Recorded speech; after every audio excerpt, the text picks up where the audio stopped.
Hello, hello everyone. I hope you all are doing good. Welcome back to Module 6, the creative expression for mental well-being. Now we are commencing lecture 2 of this module. Before we get started, I would like to introduce myself. I am Akanksha Avasthi, a mental health professional and RCA registered clinical psychologist.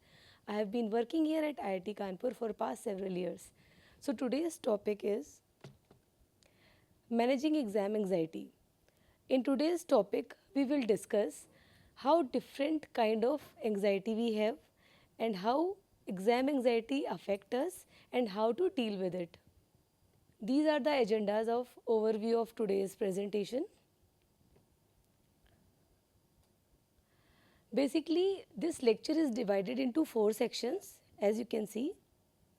First, we will start with the exam anxiety. So everyone has been faced this exam anxiety and it is very normal. It's a very normal phenomena to have exam anxiety even though you are fully prepared. So the thing is when it becomes uncontrolled, then it becomes a problematic thing for us. So I'll go with the definition first. Exam anxiety is a combination of physical, emotional and mental stress experienced before or during test situations. It interferes with the ability to study effectively or perform well in exams. It can affect anyone, even the well-prepared students also.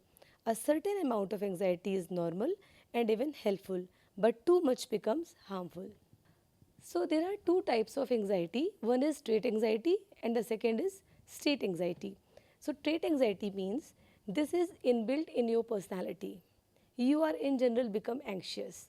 So it's a part of you which is called trait anxiety. It means these kind of anxiety, these kind of individuals who are having anxious type of personality or trait anxiety, they usually feel anxious in other scenarios as well, just not in the exam scenario. The state anxiety is how you are feeling at that particular moment. So it is a thing which is affecting you in that particular moment related to any public speaking or exams. So I am reading this. A person with anxiety trait always feel nervous when he or she is being evaluated. State anxiety, a person with state anxiety usually stay calm, but whenever there is a situation in which someone is judging him, he has to present something or it is exam, then only they feel anxious. Symptoms of exam anxiety. There are lots of symptoms which are telling you that you are anxious. Usually anxiety symptoms are cognitive symptoms, emotional symptoms and intellectual symptoms and physical symptoms. Cognitive symptoms are those symptoms in which we feel difficulty concentrating, we are not able to recall what has been learned and we are having lots of negative thoughts while we are recalling that I am going to fail, I am not going to pass in this exam. These are cognitive symptoms which are affecting our cognition while we are in the exam scenario. The second is emotional symptoms like someone started crying, someone feel very irritable, someone become fearful in the scenario, someone have lots of mood swings, feelings of helplessness, loneliness that I am not able to perform. These are the emotional symptoms. The third one is physical symptoms.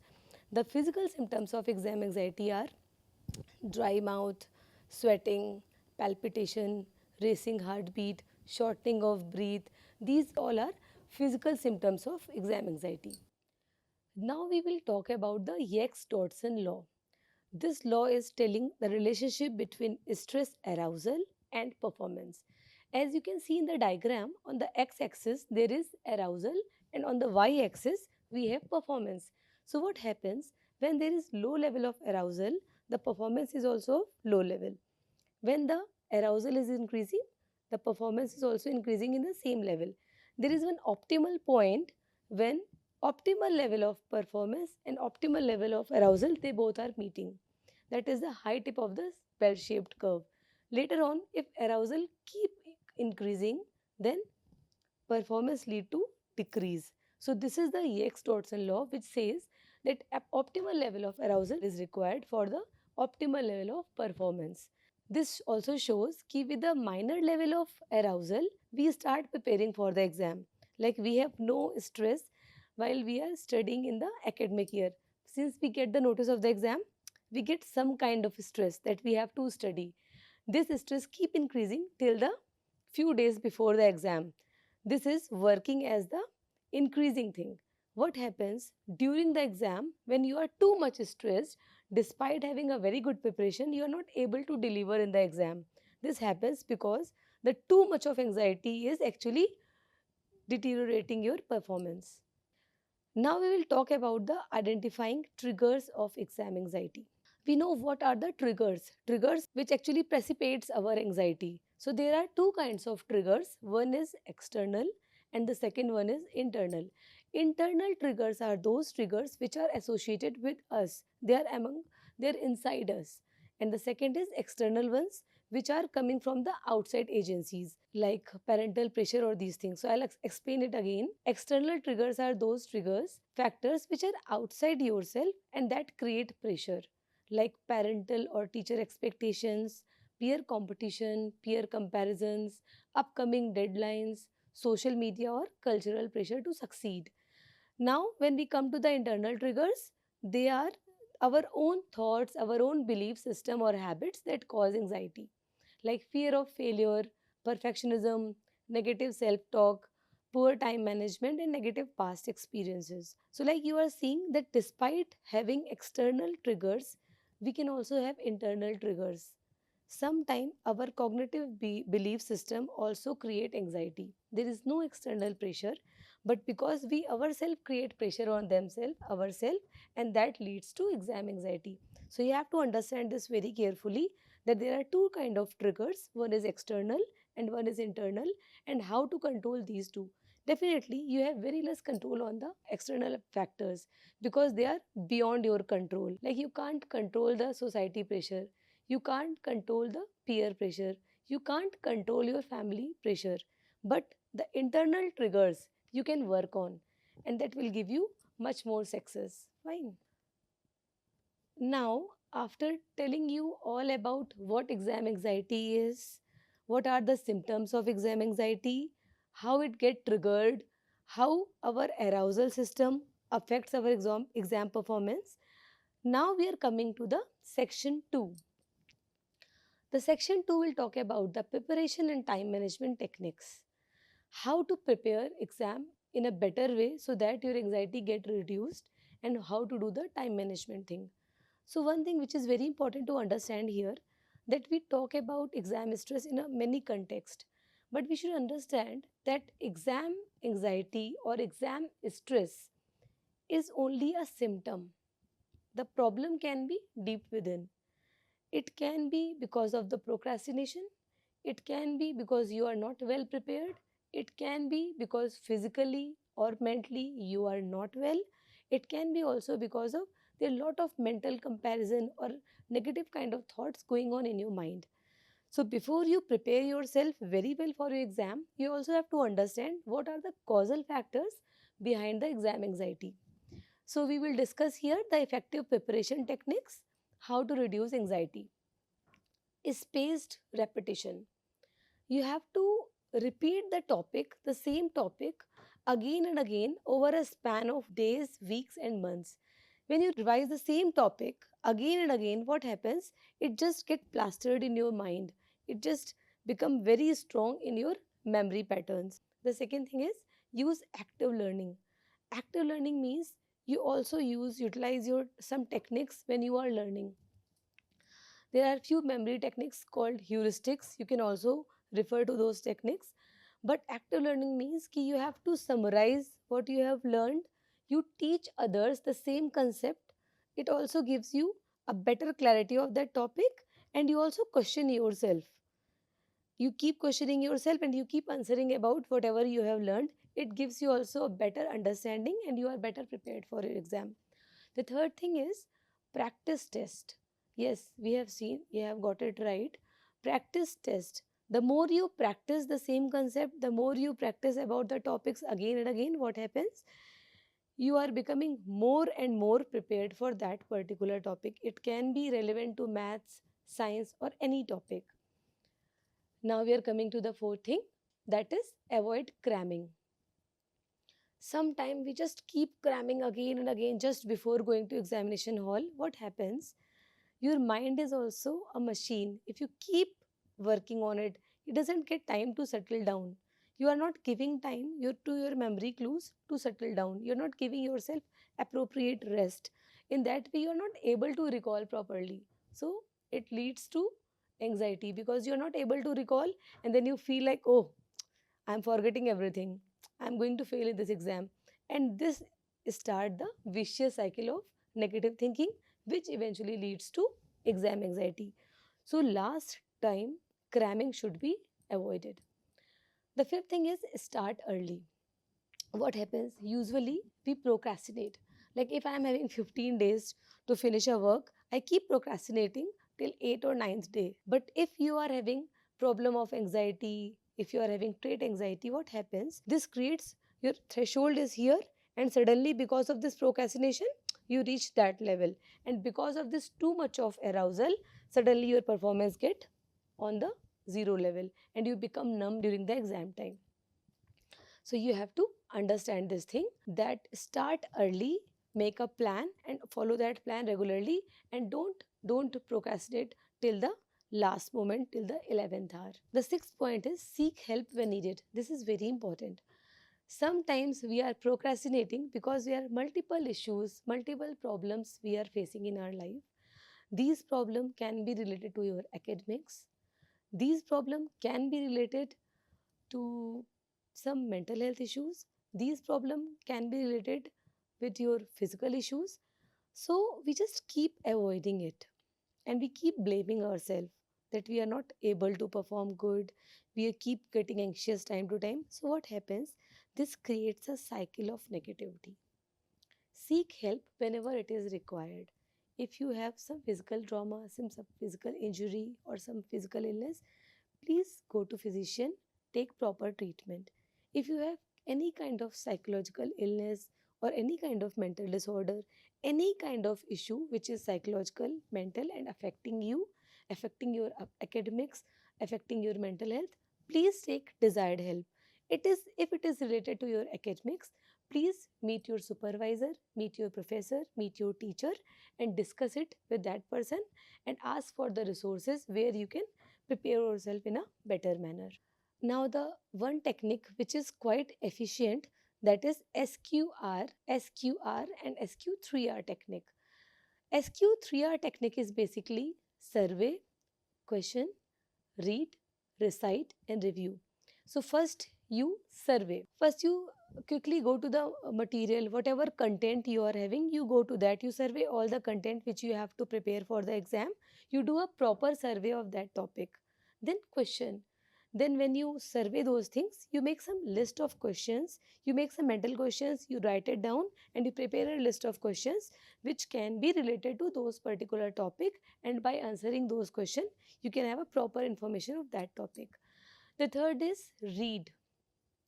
Then carefully read the material, whatever resources you are having online, offline, by your teacher, by your friends, by past question papers, by standard textbook. You go and read all the material which is available to you. Recite. After reading each section, try to recall the main points. See, this is a very important point. Whenever you are recalling, there's a pattern when how you recall. You are able to recall things better which are significant. Second, which are somehow related with you. Third, which is of your interest. And fourth, which are either the first thing you learned or the last thing you learned. So there is a pattern when you recall something. So you have to take care of these things so that you can make some kind of memory clues, making chunks or some other techniques so that you can recall it in a better manner by using these insights. The last thing is recite. After reading each section, try to recall main points, answer those questions, and then lastly, we come to the review.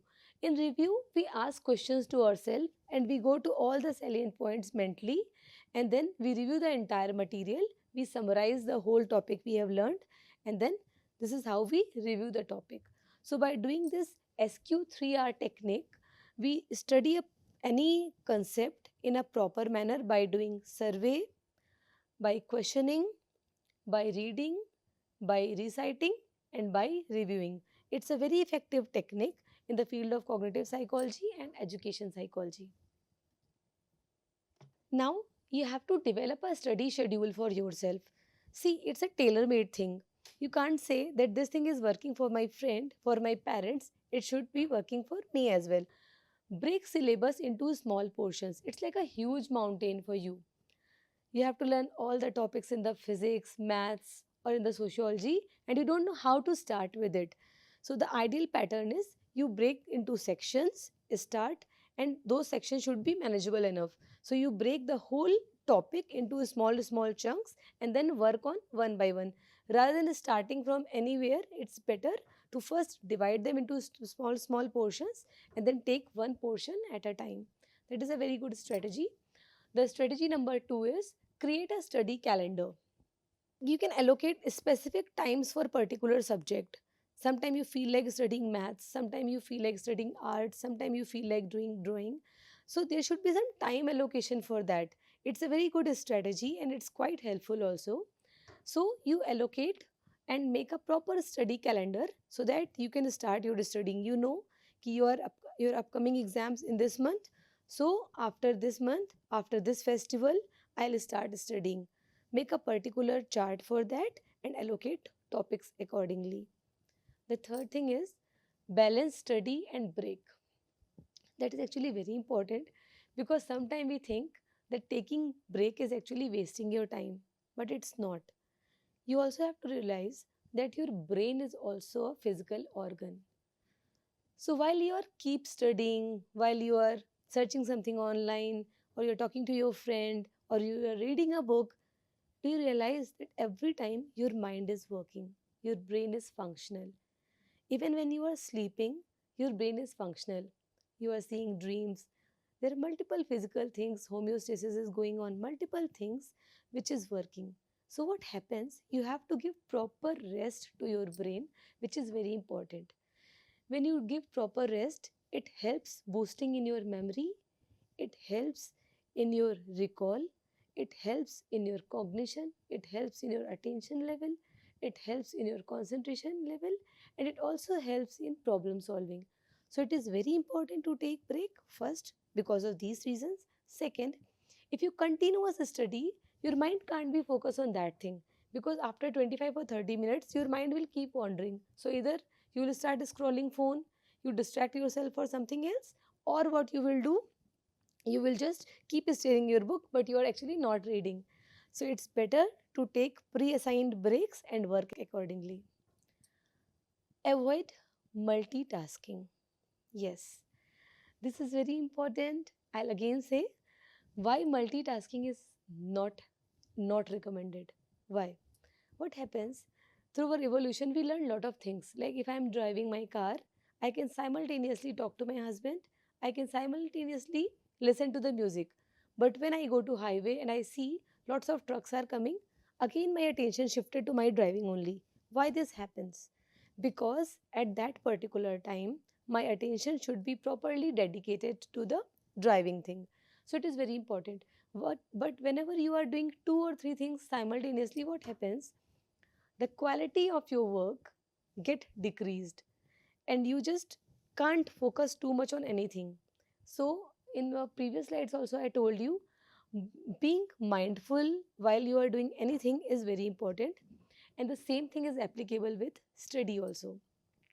While you are studying, if you are involving all five sensory modality into the task of studying, it become a mindful task. Sometimes what happens? We open the book, we start reading, but our mind is wandering somewhere else. Then what happens? We keep thinking about those things. The topic is really very difficult. I don't know what to read. I don't know about the grading system. I don't know whether I'm reading this will come in the exam or not. What happens? These things are actually related to your topic, but you are not actually studying. You are just looking at the paper and something else is going on in your mind. It means you are simultaneously studying and you are thinking. It's very difficult to focus mindfully on studies, but I'll tell you some techniques by which you will get benefited. One thing is, whenever you are studying, try to focus 100% on what you are doing. Like I have told you in the last point, that you assign some time for break and some time for study. So you make this commitment to yourself that while I'm studying, I'll only focus on study and I'll not think about any thought which is associated with the studies. You only have to focus on the topic what you are reading, not related topics. Remember.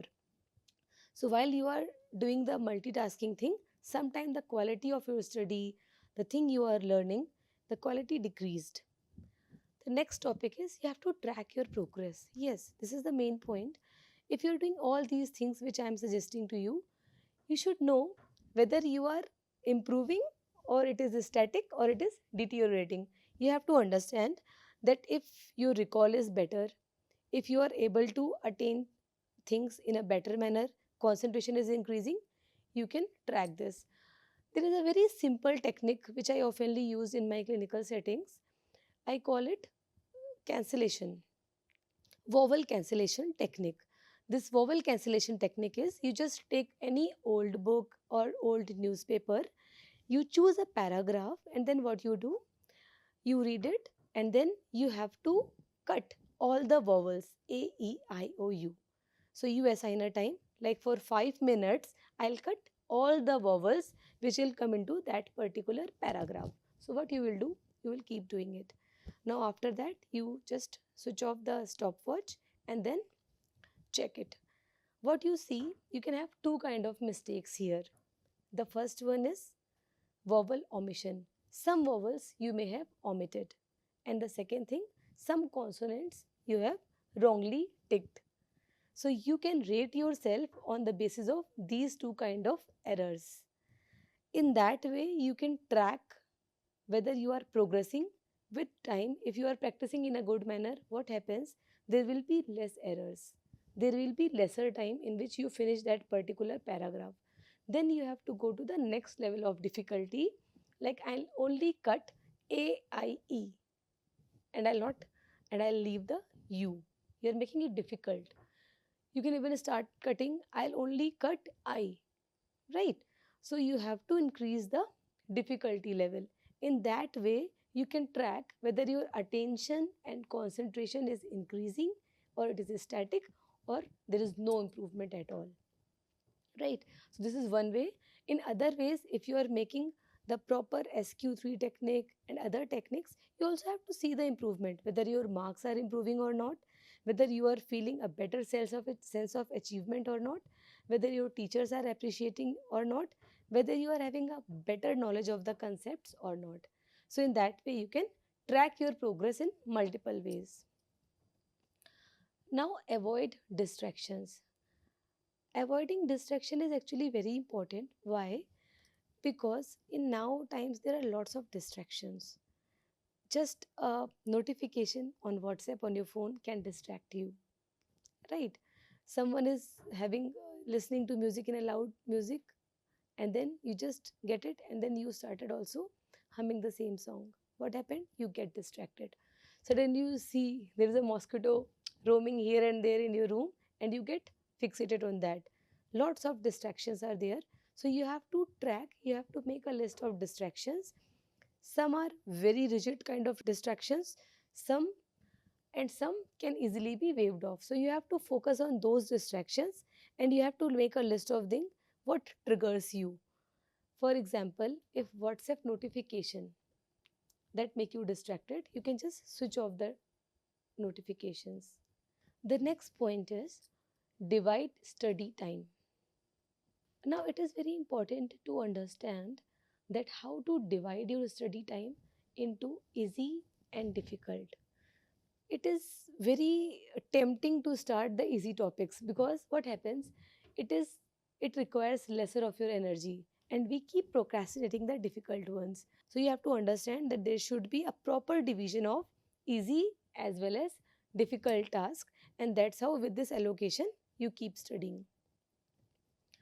The next topic is include short breaks and time for revision, not just learning. You need to get some short breaks in which you just revise. So you have to understand that you have to take breaks for revision. It's similar thing Like you have to sharpen your axe if you are cutting the tree. If you keep cutting the tree again and again and thinking, if I'll sharpen my axe, it will waste my time. It is not the case. By sharpening your axe, you can reduce the time. Now, the second thing is plan study hours according to your body clock. So, for me, I have observed that I am usually very much alert physically and mentally after the breakfast time around 8:30 or 9 a.m.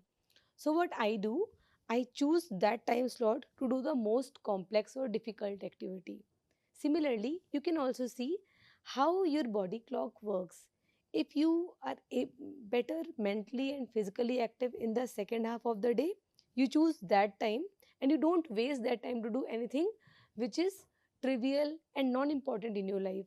Focus very important things on that particular time. There are times when you don't feel like working in an active mode, like just after the lunch. When you are most alert, you do the most complex task. When you are less alert physically and mentally, do medium level of difficult task.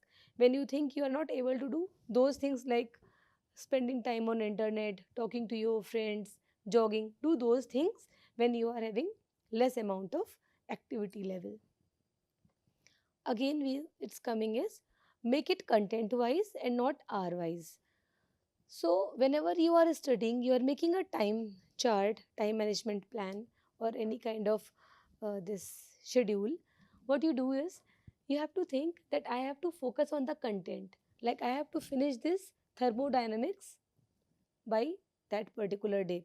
Rather than assigning from 4 to 6, I'll study physics, from 6 to 8, I'll study maths, from 8 to 10, I'll study English. No, it won't work because you are too much obsessed with clock, the time. You keep focusing on that. Oh, half an hour passed. Okay, I have to 2 hours pass. So in that way, you have a pseudo sense of studying, but actually you are not focusing on it.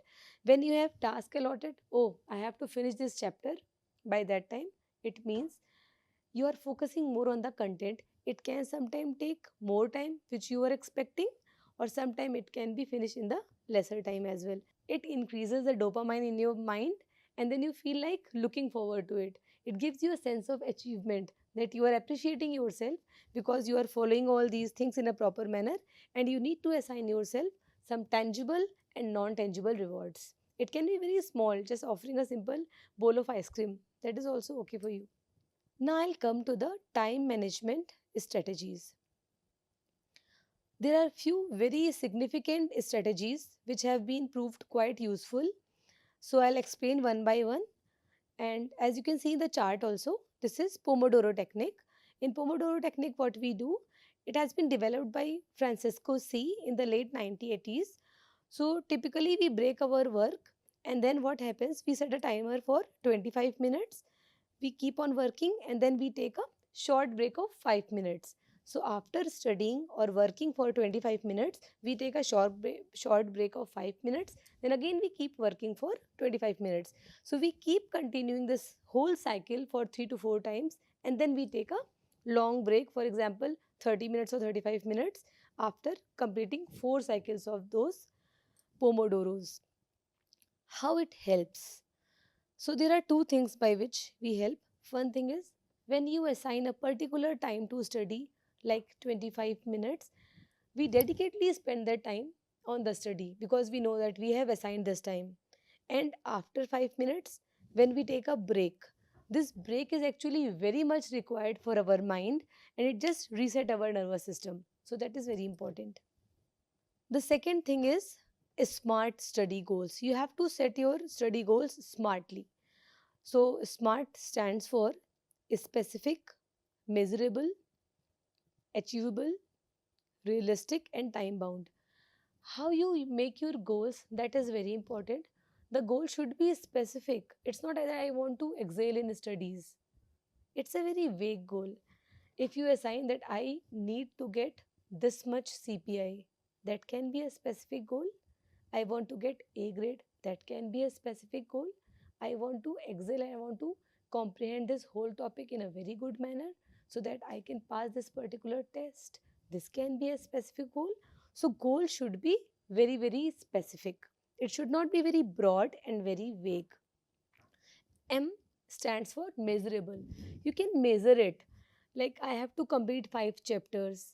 I have to complete learning these 4 poems or 5 poems. So if it should be measurable so that you can keep checking and track your progress. Then it is achievable. Yes, achievable. The goal should be achievable. You should make some realistic goals which you know that your capacity, your capabilities is meeting those goals. Then this goal should be achievable. R stands for realistic. The goal should be very, very realistic that I can finish the whole curriculum in 2 months. If I'm telling that I can finish the whole curriculum in 3 days or 4 days, it's actually a non-realistic goal. The last is time bound. There should be time associated with a goal, then it becomes a time bound goal. It should not be like I'll keep studying, but there is no assignment of time. What happens when you assign time to a goal? It also work against the procrastination. So you have to make goals and you have to break those goals from weeks to days. How you will do this is I'm explaining you. Like if you are having a goal and the deadline is after 7 days, what usually we do? We waste initial 3 to 4 days. After 4 days, we have anxiety. Oh, the goal is coming, the deadline is coming, I have to finish this. Then you start working on it and either the deadline get extended or you just finish the work in a very hush rush manner and the quality is definitely compromised. So what happens, how to deal with it is you make a goal not on the weekly basis but on daily basis. So you have a goal, the time limit is set for that particular day. At the end of day, if you are not able to finish the work, you have just passed the deadlines. It means in a week you have 6 goals, and if you finish all 6 daily goals, then you earn your Sunday as a reward. The 7th day will be considered as a reward. That will be your me day, that will be your free day. So make daily goals and they should be time bound. Reduce distractions, that is very important and that is highly required if you are a student. Put phone on aeroplane mode or you can use particular apps which are helpful. Like I have gone through a app which is plant a tree. So whenever you are not using the phone, the plant is just growing up. Turn off notification during study. Use a designated study space. The second topic is task prioritization. So if you make this matrix, all task, whatever you do, any chore you do, that thing comes into these 4 columns. The first column is urgent and important. Maybe your studies, they come into this column. The second column is urgent but not important. Like if you have to meet some deadline, you want to, there is a sale going on, or your friend is asking for your help, there is some deadline which is just next day or after 2 weeks, there is some surprise test, or you have to study for that. So these are urgent but not important. The third column in this matrix is important but not urgent. And the fourth one is neither important nor urgent, like scrolling phone, going on social media. If you are not a YouTuber, that maybe these things come into this particular section.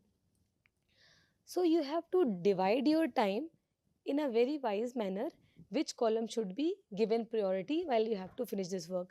Maybe in the morning when I'm very much alert, I'm physically and mentally alert, I just keep scrolling phone on social media, I'll do gaming, or I just waste my time going here and there, talking to people. What happened? I put the fourth column, neither important nor urgent, to high priority, right?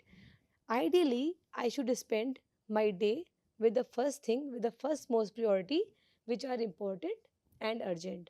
The second priority should go to the urgent but not important. Third thing is important, like you want to learn a language, you want to learn a particular skill, you want to learn piano. There are multiple things which are important for you, but they are not urgent. So you can just postpone these things. And the fourth thing, if you are having a very tight deadline, just remove this thing from your list. The 4D technique which I am mentioning here is going very aligned. That's why I am putting it here. It's going very much in align with this matrix. Do it. If it is urgent and important, just do that work, right? Defer it. Schedule for later on. Like it is important, but it is not urgent. So you can just defer it. Delegate it. Ask someone for help. you have two deadlines which you have to meet, and simultaneously you have to work on both. What you can do, you can delegate it, you can share it with your friends, with your professor, or you can do somehow so that it will get finished. The fourth thing is delete it. Remove a duplicate topic you already revised twice, you just delete it. Now I'm coming to the section 3, and this section is all about the relaxation, mindfulness, and positive mental habits. Like I have told you in earlier slides also, that your mind, your body, both are quite, quite interconnected. So relaxation and mindful techniques are here to calm nerves. There are few techniques which I am mentioning here. The first is deep breathing. There is one very popular technique which is box breathing. So what happens in box breathing? You inhale for 4 seconds, hold for 4 seconds, then exhale for 4 seconds, and then hold for 4 seconds. The second is progressive muscle relaxation. Jacobson has proposed this thing, and it is commonly known as Jacobson progressive muscle relaxation. We start from the head to toe and we keep relaxing each body part one by one, and simultaneously you have to focus on your breathing. It is very helpful in the relaxation of whole body. Grounding technique, 5 4 3 2 1 technique. Then guided imagery. You have to visualize yourself that you are doing very good in your exam. Then mindfulness meditation. You be mindful about the work you are doing, the study you are doing, and by doing the mindful meditation, your cognitive abilities get enhanced, your emotional regulation become better, and then when you study, you study in a more focused manner. The last is yoga or light exercise. They are also very helpful. Box breathing exercise. Here you can see a chart in which there are 4 seconds when the person is inhaling, the 4 seconds when the person is holding, again the 4 seconds when you breathe out, and after breathing out also, after exhale also, you wait for 4 seconds. The 4 second is a standard term, but you have to customize it. If you think if 4 holding for 4 seconds or inhaling for 4 seconds is too much for you, you can even make it 3 or 2 seconds also. Second thing, you sit in a calm place when you do the box exercise. It just help you in making you relax in few minutes. While you are doing this box exercise, try to focus on your breathing and your thoughts. The next thing which you can do is repeat this cycle for several times. Initially, you can start 3 to 4 cycle in a day, and gradually you can increase it. So I have mentioned you how to do the box breathing, so you can try it also on your own. These are the tips for effective box breathing which I have already told you. And you have to be very patient while you are doing it, because if you are not used to do any breathing exercise or relaxation exercise, initially you will not get benefited. So you need to understand that by doing these exercises you are feeling calmed. Now I am telling you the science behind how these breathing exercises help you in getting relaxation. So what happens whenever you are stressed and whenever you are anxious, you can see that your body physiology, there are lots of physiological reactions are there. Your breathing gets short, your heart start racing, you get palpitation, dry mouth, sweating, shaking, trembling. Lots of things are there which are happening in your body. While you're doing the breathing exercise, your mind get ample amount of oxygen while you are inhaling. In box breathing exercise, you exhale through mouth and you inhale through your nostrils. So what happens when you are doing any kind of breathing exercise, your mind is getting good amount of oxygen, and by getting this oxygen, your mind start thinking in a broad manner. So when you are anxious, you see in a very restricted manner, in a very controlled manner, in a tunnel vision. But when you get this, you feel like thinking in an alternative way. For example, in the exam time you are thinking I'm going to fail, but while you start doing this box breathing technique, after 5 or 6 times you are doing it, you start feeling okay, now I know I'm not able to recall this question. Let's go to the next one and focus on that. In that way, what is happening? Your perspective is shifting from the negativity to positivity. 5, 4, 3, 2, 1 grounding technique. You can see in the chart also, this grounding technique is a very powerful mindfulness technique and it's quite useful also. Since it's very simple, I have mentioned it here so that you can use it easily before exam, during exam or post exam also if you are feeling too much of panicky or anxiety. So what you do in this grounding technique, you just focus on 5 things which you can see, 4 things which you can feel, which you can touch around you, then 3 things which you can hear, 2 things which you can smell, and 1 thing which you can taste. By doing this technique, what happens? Your mental set, your thoughts just come to the present moment because you are focusing on your present surroundings. You are focusing on your surroundings, and then what happens? You become mindful of what is happening to you right now. This is the section 4, healthy lifestyle and how to create toolkit for your exam anxiety. Healthy lifestyle. By promoting and by doing exercises which are promoting healthy lifestyle, it also reflects on your general anxiety threshold. If you are having trait anxiety, many times what happens, despite giving yourself multiple kind of affirmations, you're not able to just come out of anxiety very easily. So what happens? Then you have to follow few things like healthy habits which make your anxious or anxiety threshold a bit lower down. In general, you become a calmer person.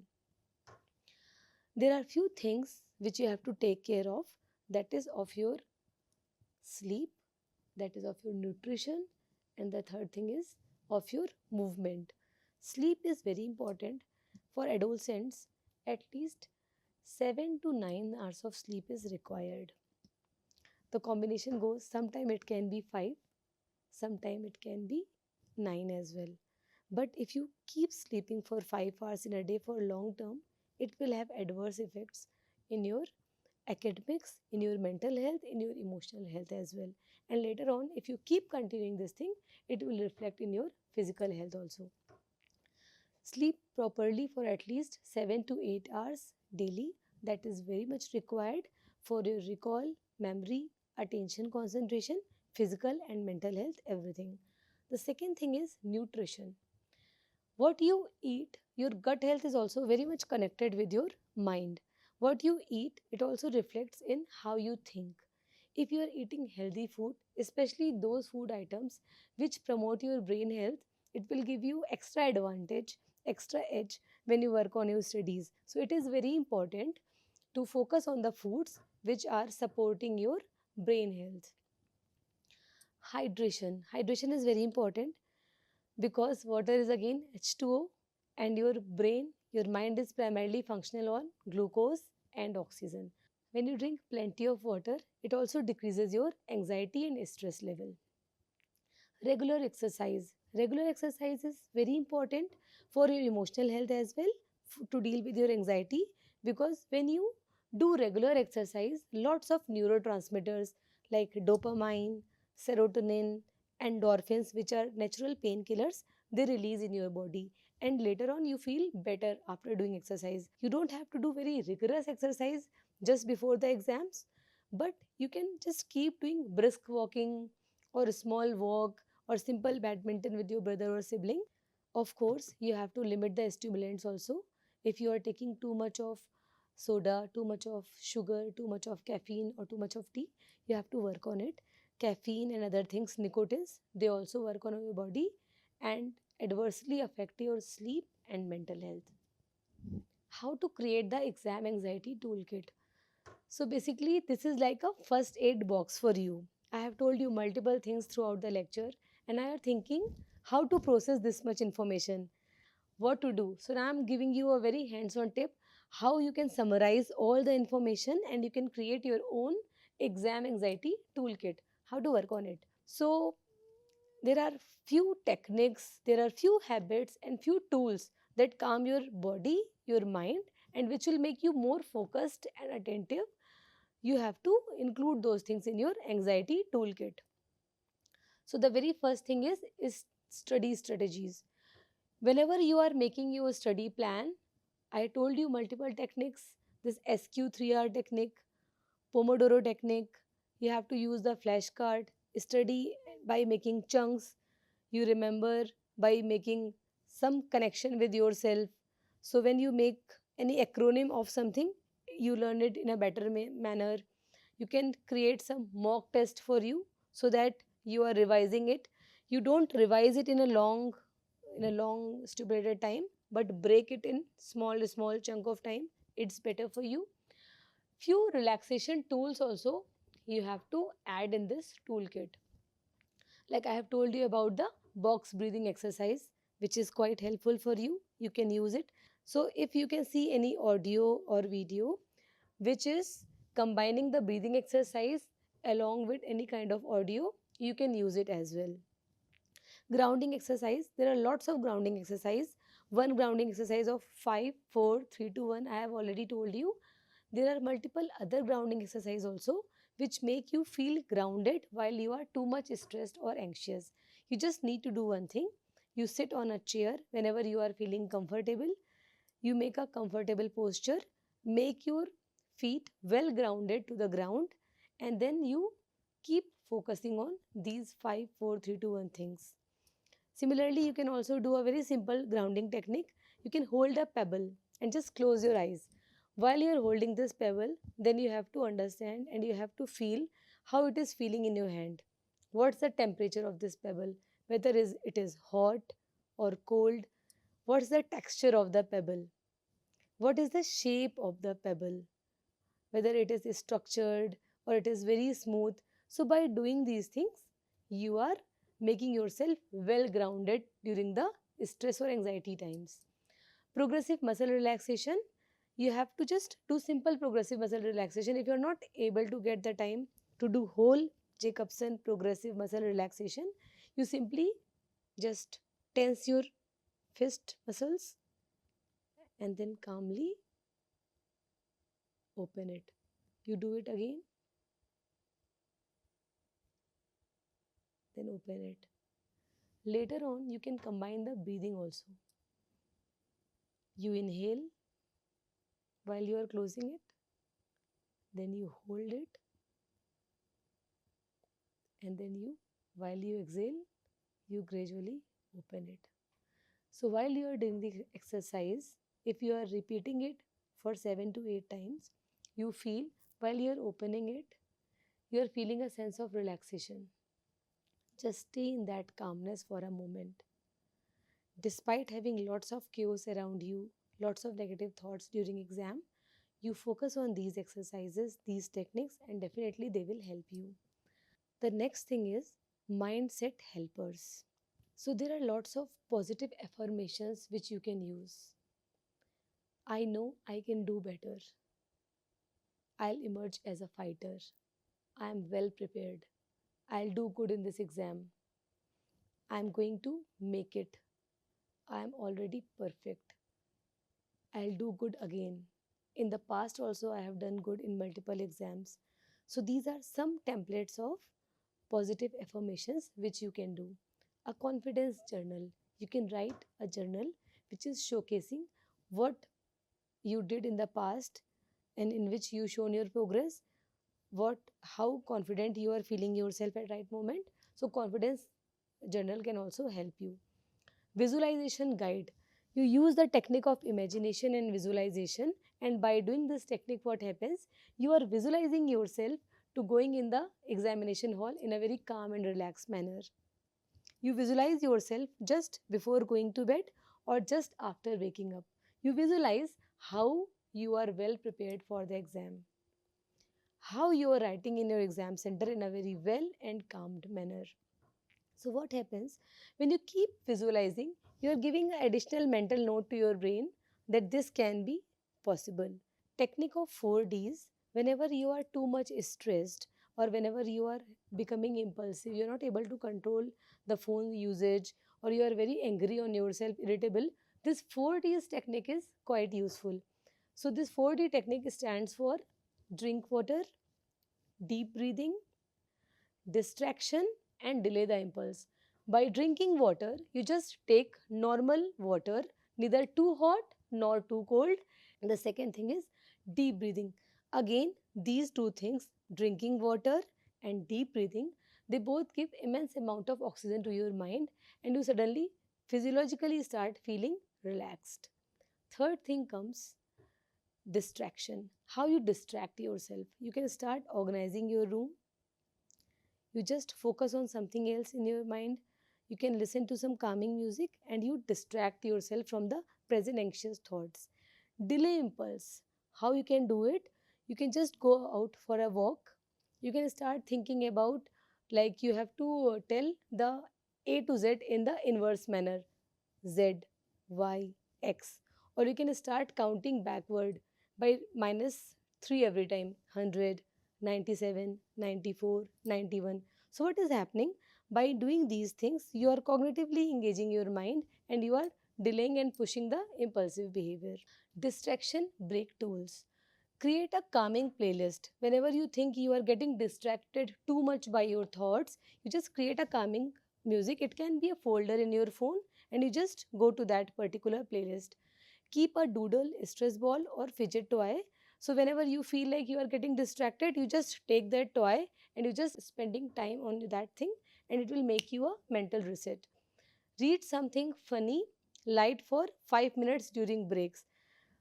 No heavy reading while you are on the break, no argument with someone, no seeing any particular brain stimulating video. You do some light content, some funny content, because while you are doing it, your brain is not putting too much effort and your brain doesn't need active energy to process that thing. So it is very important to use those breaks in a very intelligent manner. So this is the list of references which you have to go through. I have already mentioned multiple things. So if you go to the references, you will get a comprehensive knowledge about the whole thing. And thank you so much.